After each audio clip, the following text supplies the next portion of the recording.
Assalamualaikum warahmatullahi wabarakatuh.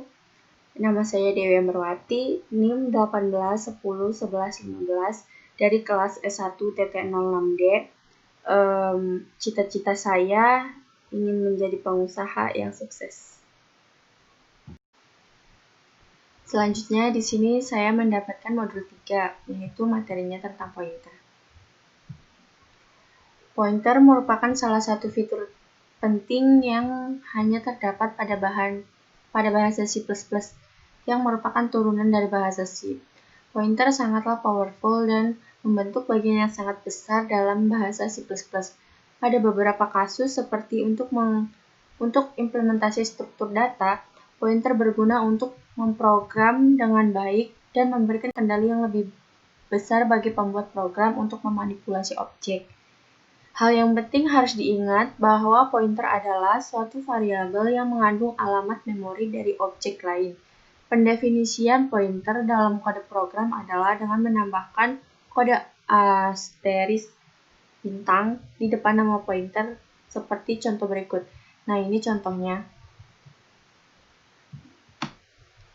Terus keterangannya, type specifier dapat berupa sembarang tipe data seperti int, float, double, dan lain-lain atau nama kelas. Terus nama pointer, nama variabel pointer yang akan digunakannya. Terus tanda asterisk bintang ini mengindikasikan ke compiler bahwa variabel yang didefinisikan adalah pointer dan bukan variabel normal.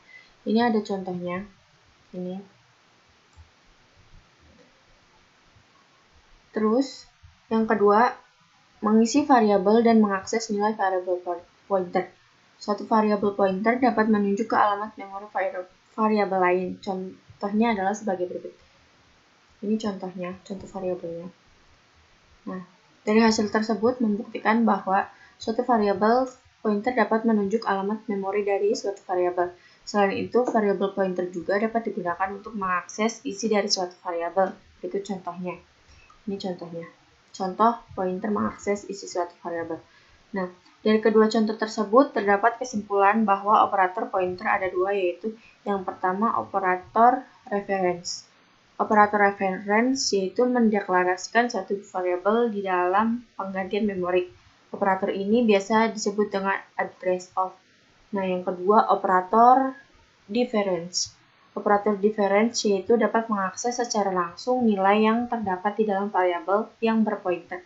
Hal ini dapat dilakukan dengan menambahkan identifier asterisk. Operator ini biasa disebut dengan value pointed by. Terus ada pointer void. Pointer void adalah pointer yang dapat menunjuk ke sembarang tipe data. Jadi satu pointer dapat menunjuk ke tipe data integer, tipe data float, dan lain sebagainya. Berikut contoh dari pointer void. Nah, ini contohnya. Terus selanjutnya pointer dan string. Pointer juga dapat menunjuk ke sebuah string. Contoh hubungan antara pointer dengan string adalah ini contohnya. Terus pointer dan array. Pointer dan array merupakan hal yang hampir sama karena sama-sama menunjuk pada suatu alamat. Karena hal tersebut, maka pada pointer menunjuk ke array tidak menggunakan tambahan operator dan di depan nama variabel array. Contoh program ditunjukkan pada gambar 5. Ini contoh pointer array. Selanjutnya, pointer menunjuk pointer. Pointer dapat menunjuk ke pointer lain. Hal tersebut ditandai dengan adanya dua tanda asterisk sebelum nama variabel pointer.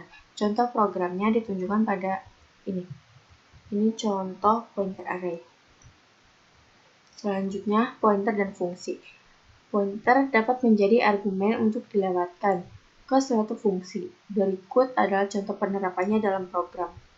Ini contoh dari program pointer dan fungsi.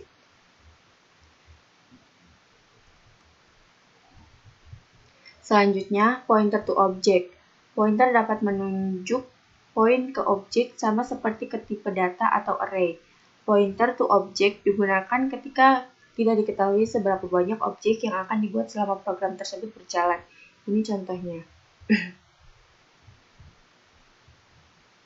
Dalam program tersebut terdapat operator new dan delete. Operator new berfungsi meminta memori ke sistem operasi untuk pointer. Operator delete berfungsi untuk mengembalikan memori yang telah digunakan ke operating system. Pada program juga terdapat destruktor yang bekerja ketika terdapat objek yang dihapus.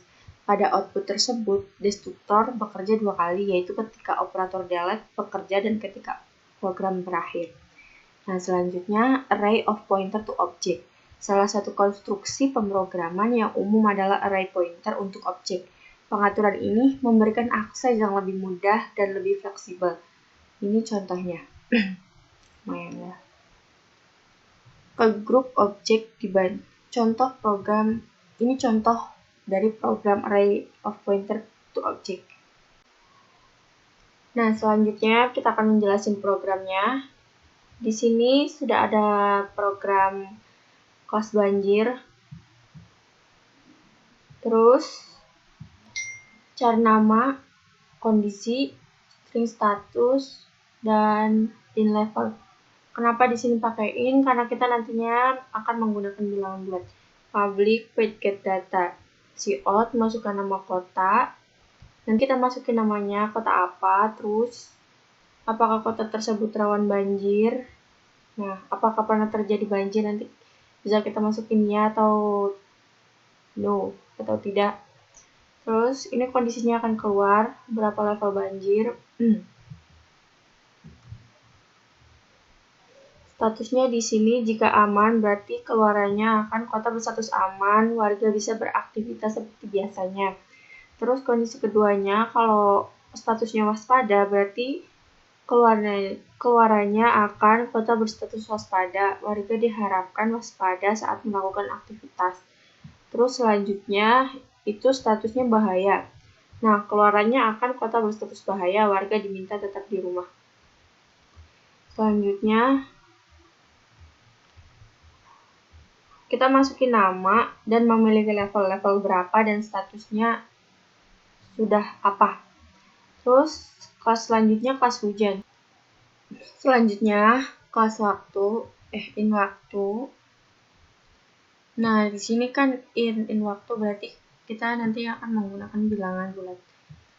Kita masukkan berapa lama waktu banjir berlangsung, terus ini nanti waktunya berapa.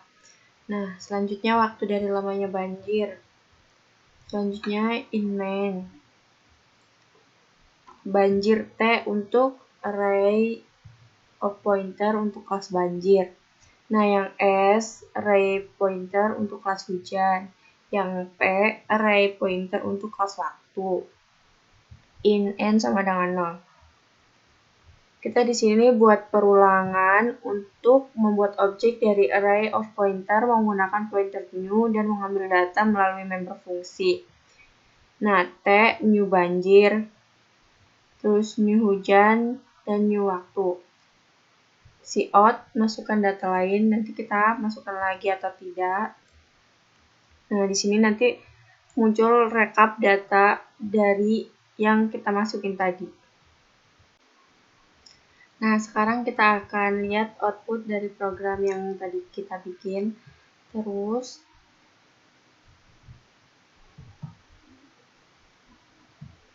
nah, pertama, ini kan ada masukkan nama kota, kita masukkan contohnya Jakarta.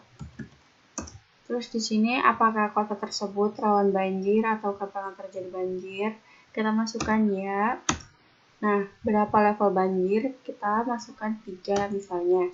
Nah, di sini keluar kota berstatus bahaya. Warga diminta tetap di rumah.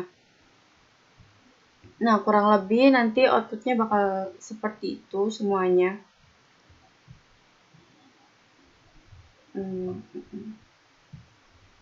Kita lanjut ke selanjutnya. Untuk memudah pemrograman gambaran umumnya, kita akan menggunakan flowchart. Nah, di sini sudah ada flowchart. Cara kerja dari flowchart tersebut, yang pertama, kita memulai.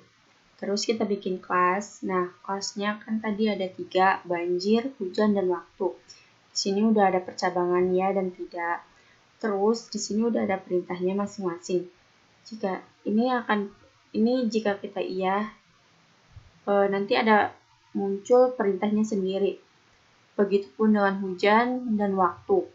Terus sudah muncul perintah, nanti kita akan ada masukkan data lagi atau tidak, nanti kita tidak, jadinya kan selesai. Nah, habis itu nanti ada rekapan data yang kita masukkan tadi. Di situ sudah muncul semua. Habis seperti itu. Mungkin sekian penjelasan materi modul 3 tentang pointer dari saya. Kurang lebihnya saya mohon maaf. Terus saya di sini mempunyai quotes. Tidak ada yang tidak mungkin jika kita mau berusaha. Sekian, terima kasih. Wassalamualaikum warahmatullahi wabarakatuh.